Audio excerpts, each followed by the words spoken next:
মাতে হেৰালো মই অবুজন মোৰে হৃদয় বিচাৰে যাবলে তোমালে হেল্ল' এভৰিৱান, মই মধুস্মিতাই আপোনালোকক মোৰ ইউটিউব চেনেললৈ স্বাগতম জনাইছোঁ। গা বেয়া হৈ থকাৰ কাৰণে বহুত দিন ভিডিঅ' দিব পৰা নাছিলোঁ। এতিয়াৰ পৰা কণ্টিনিউ ভিডিঅ' দিবলৈ চেষ্টা কৰিম।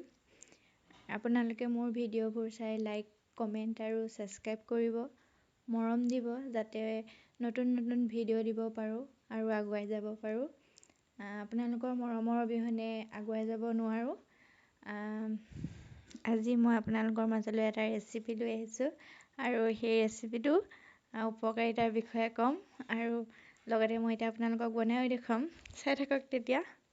এয়া মই বাৰীৰ পৰা এটা পচলা কাটি আনিলোঁ আৰু পচলাটোৰ লগতে এখন কলপাতো লৈ আহিছোঁ। ধুনীয়াকৈ এতিয়া মই পচলাটো কাটি লওঁ। পচলাটো কাটি হৈ গ'ল। তাত মই এতিয়া নিমখ অকণ দি লৈছোঁ। নিমখ দি পেলাই চেপি পেলাই পানীটো উলিয়াই লওঁ আৰু এনেকৈ চেপি কাঁহীখনত থৈ ল'লোঁ। আৰু এতিয়া মই দাইল আৰু আলুৰ সৈতে কুকাৰত দি দিম পচলা। এনেকৈ এতিয়া হৈ গ'ল কুকাৰৰ চিটি মাৰি। তো এতিয়া মই বনাই দেখুৱাম আপোনালোকক। ইয়াক মই কেৰাহীত তেল দিলোঁ। তেল গৰম হৈ গ'ল আৰু এতিয়া মই তাত পিঁয়াজ আৰু নহৰু, আদা দি দিছোঁ। তাৰপিছত লগতে নিমখ হালধিও দি দিছোঁ তেলতে। আৰু এয়া মোৰ থালিখন ৰেডি হৈ গ'ল, পচলাৰ আঞ্জা। এই পচলা আঞ্জাবিধ খালে বোলে গাঁঠিৰ বিষ নাইকিয়া হয়।